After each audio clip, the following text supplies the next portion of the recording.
And then you go to the college campus and you hear a fervent, screaming student explain to you intersectionalism and explain to you that everything is Palestine, and create memes and shirts in which it's literally like a Seder plate. I don't know if it's a 6 little circles around a big circle. Well, the middle circle is Palestine, and then one of the little circles is police violence in Missouri, and another little circle is climate justice, and another little circle is capitalism, or it's anything I think is a problem.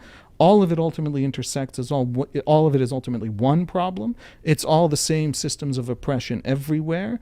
The distinctions between different places and histories and contexts is artificial and silly. Ultimately, there's only one great struggle, and the heart of that struggle, the place where it is distilled in its most perfect form, is the struggle against Zionism. Why Israel? Why the focus, that monomaniacal focus on this one country? I'm getting worked up here. That's why I'm keeping you. These are the fundamental questions. The answer is surprisingly simple, and it has to. And I think we don't understand. I think the West doesn't really understand anti-Semitism, and mainly because it produced a lot of monuments to anti-Semitism, Holocaust memorials, things like that. That did their very best to avoid the lessons of the Holocaust and of anti-Semitism. Anti-Semitism is not hatred of the Jews, and this is really important for non-Jews to understand. The basic Jewish understanding, there's a lot of different kinds of Jews who understand very differently, all these issues. But I think that the mainstream basic Jewish understanding of anti-Semitism is not that it's disliking Jews. People can dislike other people. You can have your prejudices. We think in intuitions based on experiences. If you have an Irish landlord and he treats you badly, you might have a little bit of a chip on your shoulder over the Irish, and you might call the Irish drunk. That is a kind of prejudice that everybody has. It's a banal prejudice against other groups, against others, generally in different people. If somebody says the Jews are greedy, that's not anti-Semitism. Anti-Semitism is something very special and very unique. It is the idea, and it has a specific starting place in time, that the Jews stand in the way of the redemption of the world. It begins in early Christianity. Christianity has gone a huge path, to correcting a lot of this. Catholicism, Protestant groups, Orthodoxy, Vatican II was a big part of that. But in early Christianity, there's a huge theological problem, which is that the Jews don't accept the very Messiah who says in the Gospels that he has come to fulfill their own messianic arc. And that's a lacuna at the heart of the idea of Jesus, of the Christ. And folks, you don't have to look hard. I mean, this is St. Augustine. All the beautiful things he says about love, except for the Jews, who shall remain, he writes, oppressed for all time as a message to my people meaning Christians. The Jews must remain oppressed until they have accepted Christ. And this is a idea deep within Christianity that the Jews, in their refusal to accept Christ, early Christianity, their refusal to accept Christ means that the redemption of the world is delayed. And this is what Crusaders talked about as they murdered Jews down the Rhine River on their way to the Holy Land. Part of conquering the Holy Land, they probably ended up killing more Jews than Muslims in the Crusades. Mm-hmm. And they talked about it as you rejected Christ. And that holds up the redemption of the world. In Islam, there's early Muhammad's early life and then Muhammad's later life. In the very beginning, he has great hopes for the Jews around him. And he hopes they'll convert, and he institutes rituals that are similar to Judaism, a fast and other things. And they don't. And then he turns on the Jews viciously. And this is all contained in the Quranic text, this flipping on the Jews.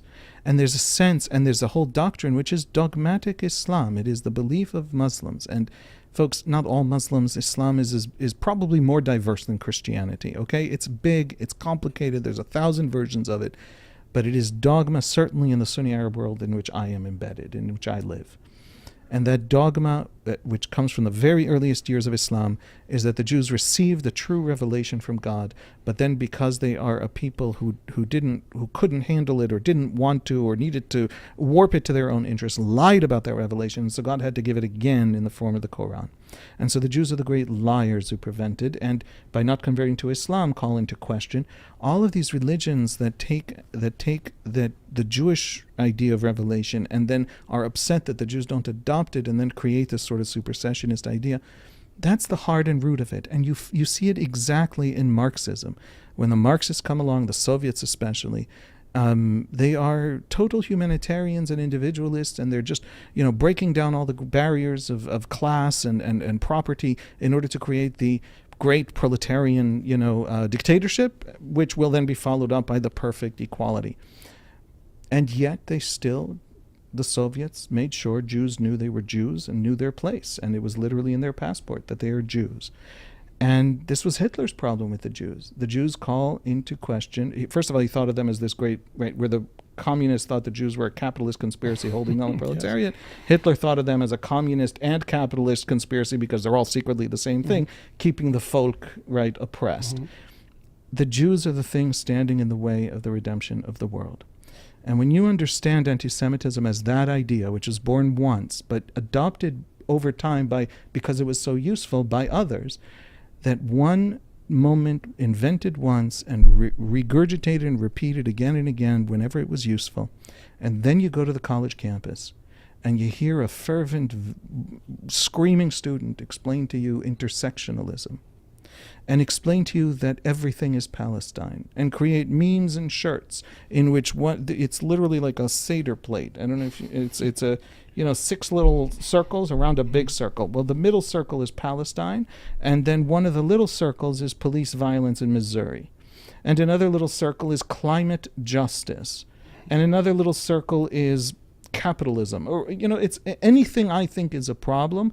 All of it ultimately intersects as all of it is ultimately one problem. It's all the same systems of oppression everywhere. The distinctions between different places and histories and contexts is artificial and silly. Ultimately, there's only one great struggle, and the heart of that struggle, the place where it is distilled in its most perfect form, is the struggle against Zionism. You know what that is? That is the Jews, once again, being the thing holding back the redemption of the world. That's what anti-Semitism is. This is perfect, pure, unadulterated anti-Semitism. The difference between prejudice and anti-Semitism, the idea that the Jews are holding back the redemption of the world, is that anti-Semitism feels righteous to the people screaming it in the streets. Why the Jews? Because they were the thing that was most useful to certain parts of early Christianity. And so they're the first archetype of this, in this secret order of being, thing standing in the way of redemption.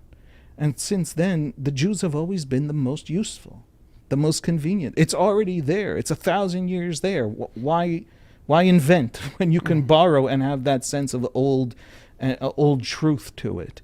And so in Sweden and in Paris and in New York and in Ottawa, Israel is this vast, desperately important thing that we all have to talk about.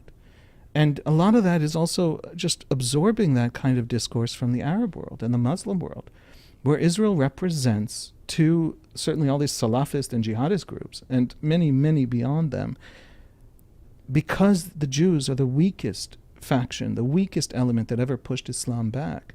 They are the testing ground for Islam's return and redemption. Israel stands in the way of Islam returning into history as a great conquering power again, as the old thing that it once was, on which the redemption of the world depends. And so Israel must be destroyed, if only to test Islam's return and our faith. Part of the reason that Iran wants to destroy Israel, which is a curious thing if you think about it. Iran has no reason to destroy Israel in any objective sense that anyone else can understand. But Iran wants to show the Sunni world that the Shia can do what the Sunni failed, because the Shia have the piety and the closeness to God, the divine grace, the faith to accomplish the restoration of Islam to its rightful place in history. And the testing ground for that is the destruction of the Jews. And so at each place you go, the Western academia, because of these ideologies of the global South and these systems of oppression, are very open to these discourses coming in from the global South and uncritical of them, because you're not allowed to be critical of the oppressed. And so, or of the brown in the American racial context. And so the Jews are turned into this infrastructure for talking about grand moral narratives of redemption that validate me. And it's back. And it's back in its perfect form, and it feels as righteous as it always felt. I gave a talk at GW at DC. A kid, one of the students comes. I've been doing a lot of talks with college students. One of the kids raises his hand at some point and he says to me, "Everyone on my campus is anti-Zionist. I can't, my friends aren't my friends. My professors are all anti-Zionist. I can't get a date." And I admired this kid because he came to a talk of mine, which is kind of a self-selecting group of kids he could probably get a date with, right? And then said, so smart kid, I'm just saying. Fly that flag in the right audience. But he said everyone's anti-Zionist. And I tried to convey to him the gap between the lived experience over there and the weird moralizing discourse over here. And the gap has a lot to do with the word Zionist and how it's understood and what these people decided, that it's this particular superstructure their ideologues told them. I said to him, "I'm an idiot Israeli. What's an anti-Zionist?" And the kid says, "An anti-Zionist is someone who thinks Israel should never have been founded." So I said to him, "Well, that's a really interesting argument, because every other Jew in the Eastern Hemisphere is dead." What? What's the argument? Is the argument that the Jews who couldn't get into the West as the pressure was building in Eastern Europe and in Central Europe and in the Arab world, couldn't get into the West because of quotas, because of immigration quotas and laws against them, that those Jews should have been able to get into the West? They should have had other choices other than to become Israeli? Is that the argument? Because I agree with that. If that's the argument, I'm also anti-Zionist. It would have been really nice if the whole world had opened their doors to these desperate refugees 10 seconds before their genocide. But it didn't. Or is the argument that those Jews should just have died? They should just have died. Israel is the last living Jew in the Eastern Hemisphere. Statistically, there are a few others. I apologize to French Jewry, who, by the way, are 90% Sephardi, because after the Holocaust they refilled when every last Jew fled North Africa. French Jewry is an exception that proves the rule. If you don't know what I'm talking about, folks, don't worry about it. Google those words. The Jews emptied out of everywhere. And as the world homogenized, few places did it as completely and perfectly as the Arab world, and the Arab world is still in the process of brutally homogenizing. And the Jews found one place, one refuge across 3 continents, ancient communities. The Jews had been living in Baghdad 1,000 years before the Arab speakers got to Baghdad. There were 50,000 Jews in Baghdad in 1946, right? Or maybe even more. I think in 1930 there's a poll or a census of where 25% of the city is Jewish. Yeah. In 1960 there's 0%. 0% of the city is Jewish. Okay, it was twice as Jewish as New York. And then 30 years later, it's 0 Jews, no Jews. Anti-Zionist, Arab nationalist Iraqi Jews had all fled. Imagine if New York City in 30 years doesn't have a single Jew left of any kind. Left-wing, right-wing, progressive, Hasidic, no kind of Jew can serve. You would know something about New York. The Arab world empties out, everyone empties out. So is the argument that they should have died? In my view, and what I told this kid was, either your argument is history should have gone differently, in which case, I'm with you. It's a damn shame that Zionism turned out to be so prescient and correct. Or your argument is those Jews should have died, and then I would be able to sleep better at night. Well, then you're a genocidal asshole. Or you're a Zionist. What's the fourth option? So anti-Zionism that treats the idea of Zionism in this country as if it's one ideological option among many. Jews can be, left-wing Jews, Reform Jews, conservative Jews, Trump-voting Jews, Obama-voting Jews, Buddhist Jews. Jews could be 16 different kinds of Jews, so don't be the Zionist Jew, because Zionism is one of those 16 options and we don't like it, so don't be. Zionism is this kind of luxurious ideological option of safe people.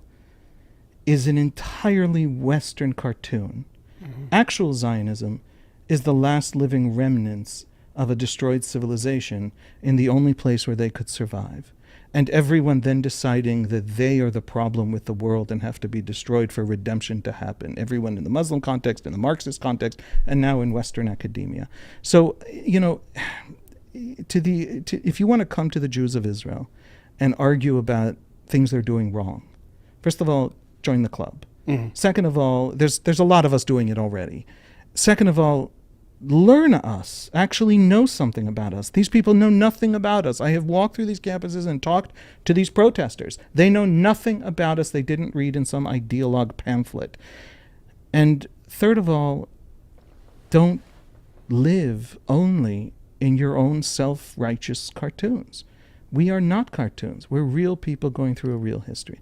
So when I walk out of the street of New York and I see a keffiyeh, first of all, well done, you found a cool way to wear a scarf.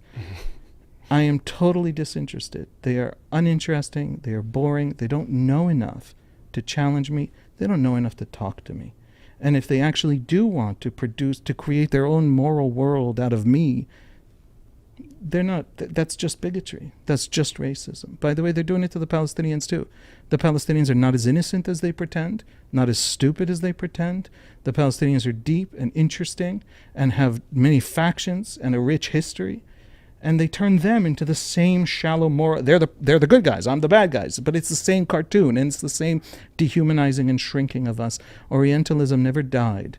The progressives managed to make it into a slightly more self-righteous version of the same old Orientalism in the West. That's what I believe when I look at these people. And you have these conversations when you leave Israel.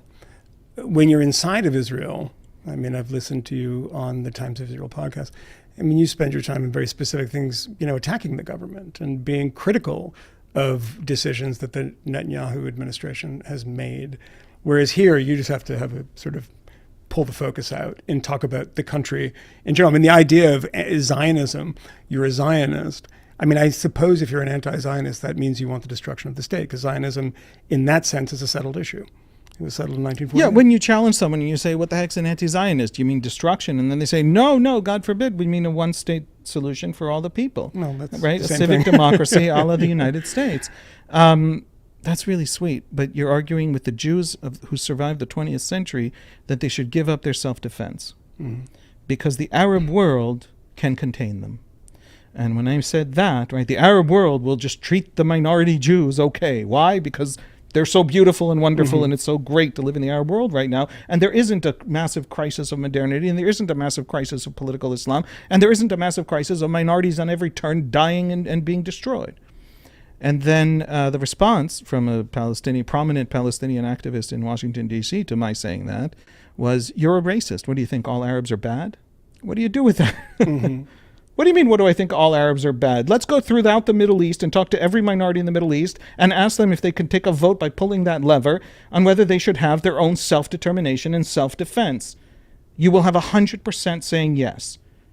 I'm not saying Arabs are bad. I'm saying the Arab world right now is, excuse my French, a shit show. Massively dysfunctional. Dictatorships and genocides at every turn. Yemen just had a war in which 250,000 people starved to death, literally, including 85,000 children. And it wasn't 100 years ago. It was in 2018. And none of those college students gave a shit.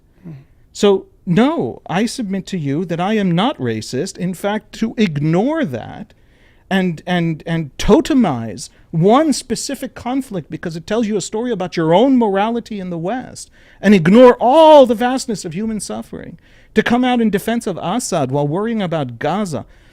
If the worst case scenario in Gaza, that every enemy of Israel is right about Israel's absolute mendacity and evil, is still 1/10 of what Assad actually did, and Assad is okay? No, I submit to you that the Western moral left-wing discourse is utterly and totally compromised, and that it cannot actually challenge us because it's actually about something else. And we are figures in this narrative. I think that you have created an academic and intellectual world. I include the American media most of it, not all of it, obviously, that is a intellectual wasteland. And it is an intellectual just tundra, just empty place. And it is empty and deeply uncurious and convinced it knows everything about everything, essentially because, again, this is an extremely irresponsible thing for me to say because literally both of you know more than me about this. America is a nation whose fundamental understanding and lenses for understanding the world were religious. America has secularized in those age groups and in those sense-making elites, we'll call them, as people like to call them. And so we have been at ground zero observing the founding of a new religious, not so much ideology as aesthetic. It's a non-theological religion, but it is a religion that claims to explain everything with a simple vision. It's a religion whose only question is, how should I think morally about this? And not, first, how do I understand it analytically?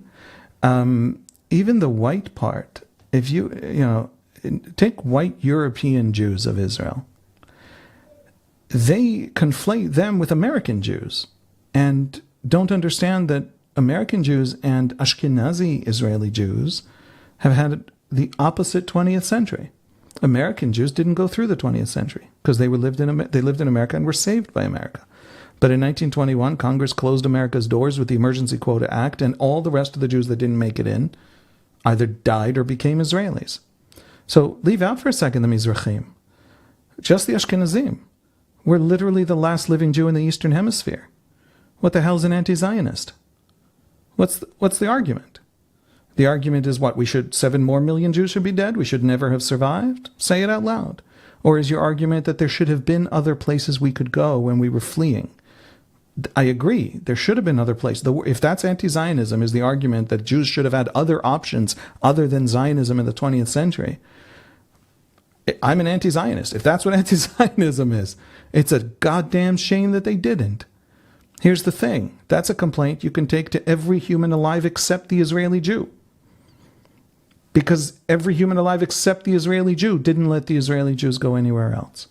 When America's doors were open, 95% of Jews fleeing Eastern Europe, fleeing 1,300 pogroms, 250,000 dead, fleeing decade after decade after decade of increasingly anti-Semitic laws, pushing Jews out of universities, out of professions, out of entire areas to live. Over those decades, 95% of them chose America. 3% chose other places, 2% became Zionist. It was when the doors shut to everywhere else on earth, America, Canada, Britain, Australia, Brazil, Argentina, France, who didn't pass a quota for immigration at the time. Canada's was 0, a flat 0. It's easy to remember. It's really convenient. Those are the Jews who became Israelis. So, the scale of ignorance, just profound ignorance, is shocking, and it has nothing. Nobody experiences their ignorance as somehow limiting their ability to decide whether I should live or die. In other words, in this progressive student campus imagination, there's a popularity contest underway, a moral popularity contest, where the one deemed less moral or immoral loses its legitimacy, which is a fascinating word to apply to a human society. What does it mean, right? Loses its right to what? Exist? Loses its right to what? It's an astonishing shrinking of the subject you are looking at into your own extraordinarily shallow moral cartoon. We're not just living through the birth of a new religion. We're living through the birth of the dumbest religion ever founded. Judaism, Christianity, and Islam, when they were founded, went through processes of others and interpreting the world and understanding these kinds of moral equations, and they did it in 1,000 times more sophisticated and humane ways than this incredible ignorance that has just overwhelmed your campuses. I was on a bunch of campuses over the last 9 months on speaking tours, and I sometimes got to speak to protesters. Harvard Law, there was a really fun little protest in the middle of my talk. I enjoyed it very much. The last thing you want to be is the Israeli speaker on college campuses that doesn't get a protest anywhere, right? Because then, you're a nobody. And in my conversations with these protesters, what astonished me wasn't that they have strong opinions. The fact is, you should be worried about this war. You should be worried about all the wars. There are thousands of dead kids in Gaza. The numbers Hamas gives are totally made up. They pull them out of whole cloth. They just completely, they don't even pretend to count. But even the best case Israeli numbers, the best case for Israel, the lowest possible death toll for Israel in this moral popularity contest, we're talking about 4,000 dead kids. In other words, there's no question that Gaza should be on the agenda. And it should be moral, and you should be skeptical, and you should come to Israel with demands. But they're amazingly uncurious people who are doing this. I come to them and I say to them, my complaint to you isn't that you're anti-Israel. I had this conversation with some New York Times people. It's that you're uncurious. Iran is a country that has no border with Israel and absolutely no interest in Israel. So why is it spending a double-digit percentage of its GDP on destroying Israel? Just as an analytical diagnostic question, explain. What? It's a huge thing happening in the world. Why is it happening? There is no curiosity, not among the students, not among the sense-making elites, not among the professors. It's an entire society built out pretending to care about knowledge, but sacrificing that knowledge for moral uniformity, conformity, purity. I don't know what to call it.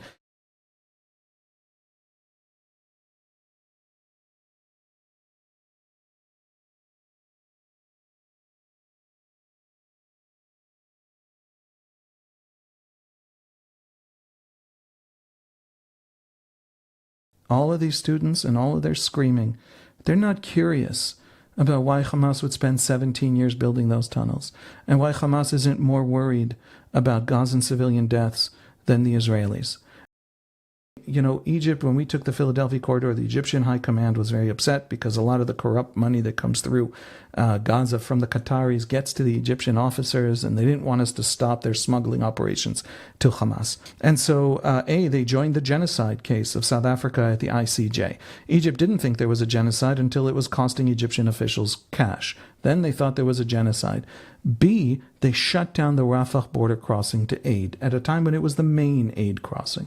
In other words, in the view of the Arab world, and nobody cared in the Middle East, to everyone this made sense, you punish Palestinians by limiting aid as a way of punishing these. How do you punish Israelis? By punishing Palestinians. Nobody is curious about these dynamics. Now, we might be monsters, okay? I constantly complain in Hebrew about Israel, where it matters. It doesn't so much matter in English. There's plenty of people doing it. But the uncuriosity, to me, is the heart of the matter. And so this isn't, your academia is no longer academic on these questions. It's no longer an academia. It's doing something else. There's some other function. There are polls that tell us that 90% of Palestinians think the Israelis want to exterminate them, and 90% of Israelis tell us Palestinians want to exterminate them. No Israeli and no Palestinian cares about the moral emotions of foreigners. It's just not registering in their psyche. And it shouldn't register in their psyche because it looks to them detached and ridiculous. The idea that you foreigners are living out your moral fantasies on us while we have everything literally at stake, which is how people are experiencing this, means that none of this foreign emotion matters. Nothing will stop the Israelis, and nothing will stop the Palestinians.